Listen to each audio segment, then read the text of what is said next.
Вие видливи се повреди, посебно на главата. Имате фрактура на носот? Да, имам фрактура на две места на носот, неколку посекотини по вратот и по лицето, што е евидентно. Тоа е... Со што бевте напаѓани? Со какви предмети?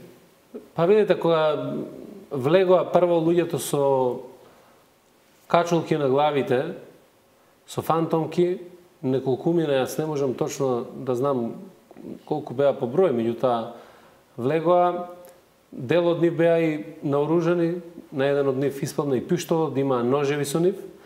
Меѓутоа, се што можеше да се најде во просторијата на предцентарот на собранието, од камери, од држачи за камери, од ногарки од маси, лајсни кои што беа поставувани во пресцентар и така натаму, со се беше употребено да бидат нападнати. Вие со што бевте конкретно удран, знаете?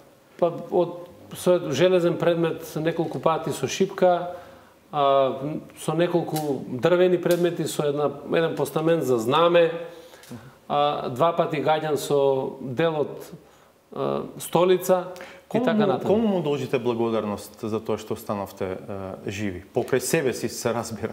Фала му на Господ за тоа што имавме среќа, да кажем, да останеме живи, и голема благодарност на луѓето од обезбедувањето, кои што беа моje лично обезбедување како поранешен министер за внатрешни работи. Тоа се луѓе од МВР? Тоа се луѓе од МВР, полицајци кои што со решение на министерот се доделени како моje лично обезбедување.